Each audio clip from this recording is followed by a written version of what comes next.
Kung spaghetti ang usapan, siguradong sweet style ang paborito ng mga Pinoy. Pero, paano kung dadagdagan natin ng corned beef para mas malasa, mas malinamnam at siguradong kakainin kahit paulit-ulit ng pamilya? Abangan sa video nito paano gawin ang espesyal na Pinoy spaghetti with corned beef na swak sa budget. Madali lang lutuin at siguradong magugustuhan ng lahat. Ang spaghetti hindi lang pang Italian, kundi pang Pinoy na rin. Kapag may handaan, lagi itong bida sa mesa. Pero sa video na ito, kakaibang twist ang gagawin natin. Pinoy spaghetti with corned beef, swak sa budget pero espesyal na sarap. Nagsimula ang kwento ko sa spaghetti noong bata pa ako. Tuwing my birthday, spaghetti na matamis ang laging handa. Pero dumating ang panahong gusto kong baguhin ang style. May araw na wala kaming ground pork, corned beef lang ang meron. Kaya sinubukan kong gawing sahog ang corned beef. Unang subo pa lang, nagulat kami sa lasa. Masarap, malasa,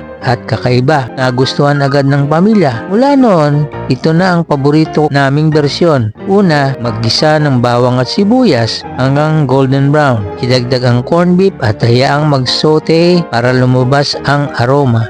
Budburan ng kaunting paminta, lagyan ng isang sachet ng Jolly Mushroom, katapos ay ilagay ang Filipino tomato sauce na may cheddar cheese. Haluin at lagyan ng 2 kutsarang asukal upang balansin ang asim at tamis. Ilagay ang 1 kutsarang toyo, haluin mabuti at pagkatapos ay tikman kung tama na ang kanyang lasa. Kulang pa sa tamis kaya nagdagdag pa ako ng asukal. Matapos muling man ay tama na ang kanyang lasa. Kapag kumulo na ang sauce, idagdag ang nilutong pasta. Haluin mabuti hanggang kumapit ang sauce sa noodles. Sa uli, ay ilagay ang hotdog slices para mas Pinoy ang lasa. Ganito lang kasimple ang Pinoy spaghetti with corned beef. Hindi mo kailangan ng mamahaling ingredients para sumarap. Ang sikreto, pagmamahal sa pagluluto at simpleng twist. Subukan mo rin ito sa bahay at patikim sa iyong pamilya. Siguradong hihingi sila ng second serving. Dahil ang spaghetti, mas masarap kapag gawa ng sariling kamay. Kung nagustuhan mo ang recipe na ito, huwag kalimutan mag-like at mag-subscribe sa aking channel para sa mas marami pang masarap at abot kayang Pinoy recipes.